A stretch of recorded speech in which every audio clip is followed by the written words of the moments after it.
ലൈംഗിക പീഡന കേസിൽ അറസ്റ്റ് ചെയ്ത പാലക്കാട് എംഎൽഎ രാഹുൽ മാങ്കൂട്ടവുമായി പോലീസ് തെളിവെടുപ്പ് നടത്തിക്കൊണ്ടിരിക്കുന്നു എന്നുള്ളതാണ് ഏറ്റവും പുതിയ വാർത്താവിശേഷം. രാഹുൽ മാങ്കൂട്ടത്തിനെ പോലെ ജനകീയനായ ഒരു എംഎൽഎയെ സ്ത്രീ പീഡന കേസിൽ അറസ്റ്റ് ചെയ്യുകയും പിന്നീട് തെളിവെടുപ്പ് എന്ന പേരിൽ അദ്ദേഹത്തെ ഒരു പ്രദർശന വസ്തുവാക്കി പൊതുജനത്തിന്റെ മുന്നിൽ അപഹാസ്യനാക്കുന്ന രീതിയിലുള്ള പരിപാടികളാണ് പോലീസിന്റെ ഭാഗത്തു നിന്നും ഇപ്പോൾ ഉണ്ടായിക്കൊണ്ടിരിക്കുന്നത് എന്നാണ് രാഹുലിനെ ഇഷ്ടപ്പെടുന്ന ആളുകളുടെ ഭാഗത്തു നിന്നുള്ള നിരീക്ഷണം.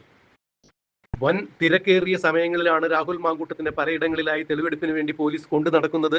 ഇത് രാഹുലിന്റെ രാഷ്ട്രീയ എതിരാളികൾക്ക് ആയുധമാക്കുവാനും രാഹുലിനെ പരസ്യമായി ജനമധ്യത്തിൽ അവഹേളിക്കുന്നതിനുമുള്ള സാഹചര്യം ഒരുക്കി കൊടുക്കുന്നതിനുമാണ് ഇത്തരത്തിലുള്ള ഒരു നാടകം നടത്തുന്നത് എന്നാണ് രാഹുലിനോടൊപ്പമുള്ള അണികളും പ്രവർത്തകരും പറയുന്നത്. മുഖ്യമന്ത്രി പിണറായി വിജയന്റെ കുതന്ത്രം തന്നെയാണിത്. പിണറായി വിജയന്റെ കൊട്ടിനൊത്ത് തുള്ളുന്ന പോലീസുകാരെയാണ് ഇതിൽ കാണേണ്ടത് എന്ന് കൂടിയാണ് ആളുകൾ പറയുന്നത്. എല്ലാ കാലവും പിണറായി വിജയൻ തന്നെ കേരളത്തിന്റെ മുഖ്യമന്ത്രി ആയിരിക്കുമെന്നോ ആഭ്യന്തര വകുപ്പ് മന്ത്രി ആയിരിക്കുമെന്നോ ബഹുമാനപ്പെട്ട പോലീസുകാർ ആരെങ്കിലും വിശ്വസിക്കുന്നുണ്ടെങ്കിൽ അത് വെറുതെയാണ്. ആ ധാരണ വേണ്ട എന്നാണ് രാഹുൽ മാങ്കൂട്ടത്തിനോടൊപ്പമുള്ള ആളുകൾ ഇപ്പോൾ സാമൂഹ്യ മാധ്യമങ്ങളിൽ വന്നുകൊണ്ട് പ്രതികരിക്കുന്നത്.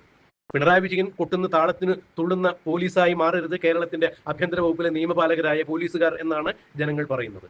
അതെന്ത് തന്നെയായാലും 3 ദിവസത്തേക്കാണ് രാഹുൽ മാങ്കൂട്ടത്തിനെ കോടതി പോലീസ് കസ്റ്റഡിയിൽ വിട്ടിരിക്കുന്നത്. ഈ 3 ദിവസത്തിനുള്ളിൽ രാഹുൽ മാങ്കൂട്ടത്തിൽ സ്ത്രീയെ പീഡിപ്പിച്ചു എന്ന് പറയുന്നതിന് ഉപോത്ഫലകമായ തെളിവുകൾ കണ്ടെത്താൻ സാധിച്ചില്ല എന്നുണ്ടെങ്കിൽ രാഹുൽ മാങ്കൂട്ടത്തിൽ കോടതിയിൽ നിന്നും ജാമ്യത്തിൽ പുഷ്പം പോലെ ഇറങ്ങിപ്പോകും എന്നുള്ളത് പോലീസിനും ആഭ്യന്തര വകുപ്പ് മന്ത്രിയായ പിണറായി വിജയനും വലിയ തലവേദനയാണ്. മുഖ്യമന്ത്രി എന്ന രീതിയിൽ രാഹുൽ മാങ്കൂട്ടത്തിനെ തിടുക്കപ്പെട്ട് അറസ്റ്റ് ചെയ്യാൻ കാണിച്ച നീക്കത്തിൽ പിണറായി വിജയൻ സമൂഹ മധ്യത്തിൽ നാണം കെട്ട് നിൽക്കേണ്ട അവസ്ഥയുണ്ടാകും അങ്ങനെ സംഭവിച്ചാൽ എന്നുകൂടി ജനം എടുത്തു പറയുന്നു.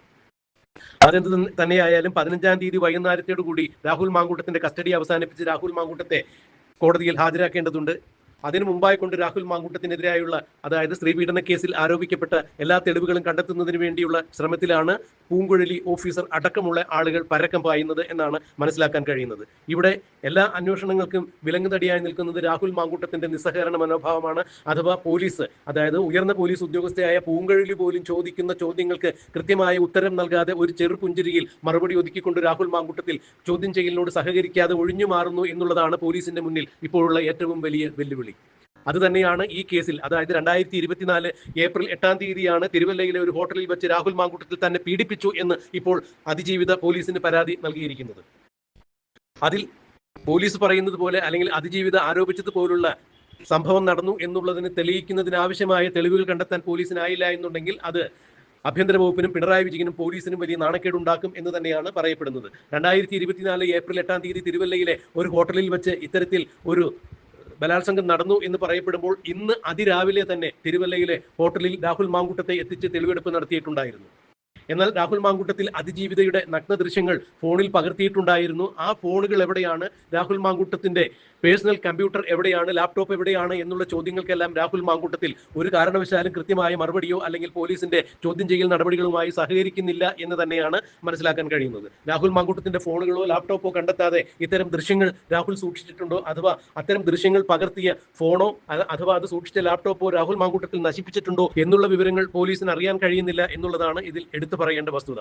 അതെന്തു തന്നെയായാലും രാഹുൽ മാങ്കൂട്ടത്തിനെ 15-ാം തീയതി വീണ്ടും കസ്റ്റഡി തീർന്ന് കോടതിയിൽ എത്തിക്കേണ്ടതിനാൽ അതിനുള്ളിൽ തന്നെ തെളിവുകൾ കണ്ടെത്തുന്നതിന് വേണ്ടി പോലീസ് ഊർജിതമായ ശ്രമങ്ങൾ നടത്തിക്കൊണ്ടിരിക്കുന്നു. തെളിവെടുപ്പിന്റെ ഭാഗമായി സമൂഹ മധ്യത്തിൽ സ്ത്രീ പീഡകനാണ്, പൂവൻ കോഴിയാണ് എന്നൊക്കെ തരത്തിലുള്ള കമന്റുകൾക്കിടയിൽ അഭിപ്രായങ്ങൾ അതായത് രാഷ്ട്രീയ എതിരാളികളുടെ അഭിപ്രായ ഗതികൾ പ്രതിഷേധങ്ങളും പ്രക്ഷോഭങ്ങളും ഉയർന്നതിനിടയിൽ തന്നെയാണ് രാഹുൽ മാങ്കൂട്ടത്തിന്റെ പ്രതിച്ഛായ പൂർണ്ണമായി തകർക്കുക എന്നുള്ള ഉദ്ദേശത്തോടു കൂടി പോലീസിനെ ഉപയോഗിച്ചുകൊണ്ട് തെളിവെടുപ്പിന്റെ മറുപിടിച്ചുകൊണ്ട് രാഹുൽ മാങ്കൂട്ടത്തിനെ ഇത്തരത്തിൽ അധിക്ഷേപിക്കുവാൻ വേണ്ടി പിണറായി വിജയൻ കൊട്ടുന്ന താളത്തിനൊത്ത് തുള്ളിക്കൊണ്ട് പോലീസുകാർ ഇത്തരത്തിൽ പ്രവർത്തിക്കുന്നത് എന്നാണ് ഒരു ആക്ഷേപം ഇപ്പോൾ ഉയരുന്നത്. എന്തായാലും രാഹുൽ മാങ്കൂട്ടത്തിന്റെ ഫോണുകളോ അഥവാ രാഹുൽ മാങ്കൂട്ടത്തിൽ സൂക്ഷിച്ചിട്ടുണ്ട് എന്ന് പറയുന്ന അതിജീവിതയുടെ നഗ്ന ദൃശ്യങ്ങളോ കണ്ടെത്താൻ സാധിക്കാതിരുന്നാൽ, ഈ കേസിന് കൃത്യമായ തെളിവ് കണ്ടെത്താൻ സാധിക്കാതിരുന്നാൽ രാഹുൽ മാങ്കൂട്ടത്തിൽ ഈ കേസിൽ നിന്നും ജാമ്യത്തിൽ ഇറങ്ങിപ്പോകും. പിന്നീട് ഇത് തിടുക്കപ്പെട്ട് ഇങ്ങനെ ഒരു കേസ് നടന്നു, രാഹുൽ മാങ്കൂട്ടത്തിൽ ബലാത്സംഗം ചെയ്തു എന്നുള്ള കേസിൽ രാഹുൽ മാങ്കൂട്ടത്തിനെ അറസ്റ്റ് ചെയ്ത് മുഖ്യമന്ത്രി പിണറായി വിജയനും ആഭ്യന്തര വകുപ്പുമെല്ലാം ജനങ്ങളോട് ഇക്കാര്യത്തിൽ മറുപടി പറയേണ്ടതായി വരും എന്ന് തന്നെയാണ് പറയപ്പെടുന്നത്. എന്തായാലും 15-ാം തീയതിക്കകം രാഹുൽ മാങ്കൂട്ടത്തിനെതിരെയുള്ള തെളിവുകൾ കണ്ടെത്തിയില്ല എന്നുണ്ടെങ്കിൽ ഈ കേസിന്റെ ഗതികൾ കോടതിയിൽ എന്താകും എന്നുള്ളത് കണ്ടു തന്നെ അറിയേണ്ടതാണ്. എന്തായാലും മുഖ്യമന്ത്രിക്കും ഈ കേസ് അന്വേഷിക്കുന്ന പോലീസ് ഉദ്യോഗസ്ഥർക്കുമെല്ലാം ഇപ്പോൾ തെളിവ് കണ്ടെത്താൻ പറ്റാത്ത സാഹചര്യത്തിൽ രാഹുൽ മാങ്കൂട്ടത്തിന്റെ ഈ കേസ് ഒരു വലിയ വെല്ലുവിളിയായി തീരുന്നു എന്നാണ് മനസ്സിലാകുന്നത്. ഇനിയും ഈ കേസിൽ എന്ത് സംഭവിക്കും എന്നുള്ളത് കണ്ടറിയാൻ കാത്തിരിക്കാം.